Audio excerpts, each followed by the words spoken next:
Growing up, there was plenty of times in which I was not a good boy and that I got some punishment that was deserved for not behaving well in my family. Sometimes my dad was a disciplinarian, sometimes my mother. For some reason, one of my more lasting memories of times in which I was punished for bad behavior was when I was interacting with my brother Paul. He and I are just a year apart in age. And usually it had something to do with we had some inability to share something. A lot of times we were outside and we get into a little fight, a little argument. My mom would see this, or we would come in, or if it was in the winter, it was happening inside. And she had this ability, because it was during the day, she was at-home mom, so this is why it was my mother. And she had this ability to really not care who was maybe more in the wrong. She didn't want to be the mediator or judge. She would basically say, you both need to go to your bedrooms right now, usually for about 10 minutes. And I think a lot of times that was not just for us to de-escalate and calm down. It was for her to get a little bit of peace and quiet just for herself. Oftentimes what happens in our relationships with one another, if we're not careful, we might be participating in a violation of the fifth commandment. Now, a lot of people think of all the commandments, the fifth commandment is the one I have to worry about the least. Thou shalt not kill. Because most of the time, I'm not around going murdering people. At least I'm not killing people. That's what I hear a lot of people say. But if you understand, if you go into the catechism and you understand the dynamics of that commandment, I would suggest in many ways that this is one of the commandments we struggle with the most. Because here's how it starts. It starts with when we're interacting with other people, oftentimes even people that we love and care for or we're around quite a bit, that something comes up like an inability to share, something feels threatened, and now we see the other person a little bit more as an enemy, as an other, as a threat. And then that anger that we have with them, and sometimes it is justified, but then something happens if we start holding on to that anger. And what happens is the anger can then create more of an infection that then becomes disgust, contempt, condemnation. And then this can start getting manifest if it continues to be held on to outwardly in lashing out, in word or deed. I've got a couple scars to prove that with my brothers. Sometimes it can be forms of extreme violence, as we see happening more and more around us. Sometimes the reaction is just a cutting off, as if that person were dead to us, and we separate ourselves from them, even if it's just mentally, if we can't do that physically. And so we participate in the killing off of others, cutting off relationships. And this becomes an ongoing struggle for all of us. It's part of the residual effects of sin.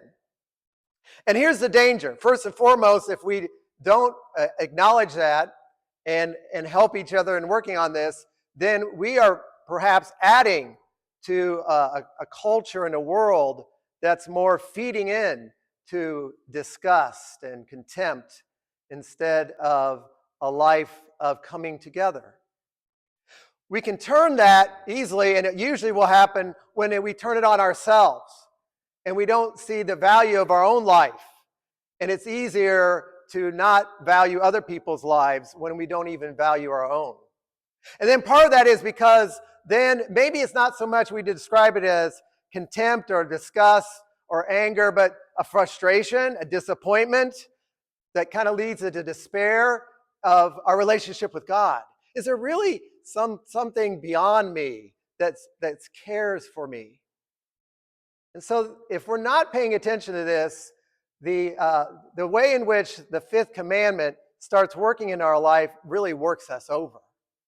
And that's why today's feast day, I think, is wonderful for us as Christians, because we exalt, we lift up the cross.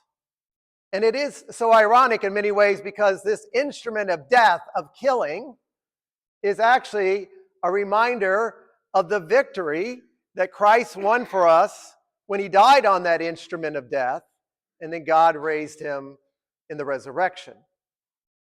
The lifting up of that is instructive to us because there is something that can be transformed when instead of holding on to the anger that turns into the disgust and the contempt is now has a place to go. And that we give it over to the one who models for us a lot of how we can handle our challenges with the fifth commandment. That we empty ourselves of all that we might find we're holding in our hearts.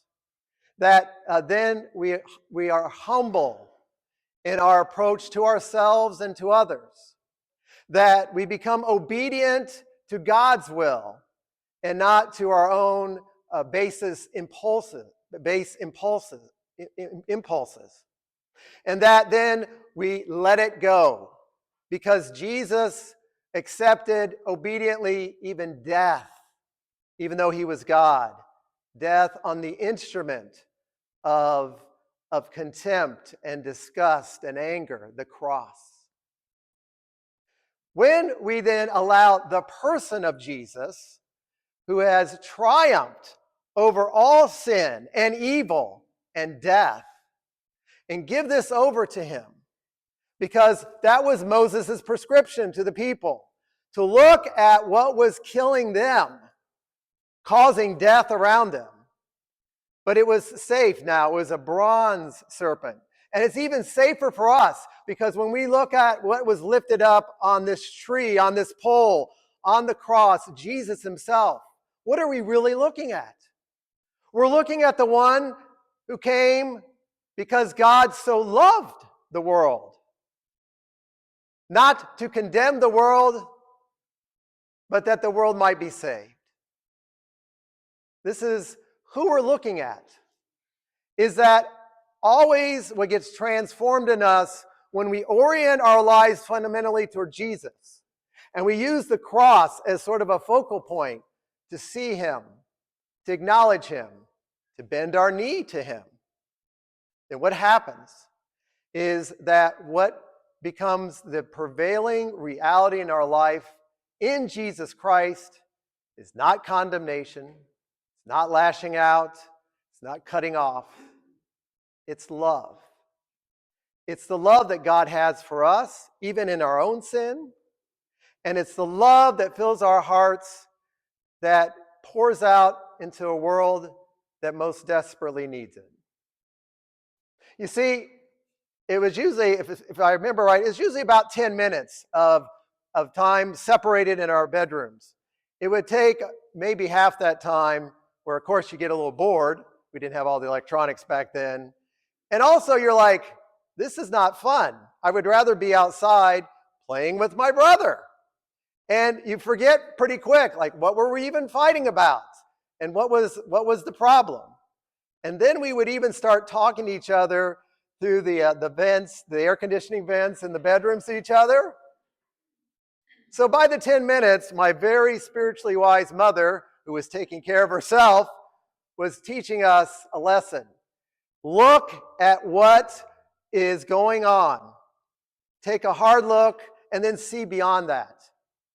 And when we look at the cross, we see not only all the ways that we might, by participating in sin, evil, killing, death, but also more so the love that God wants in our hearts and the desire to share that love with others, even if it's simple as going outside to play with your beloved brother.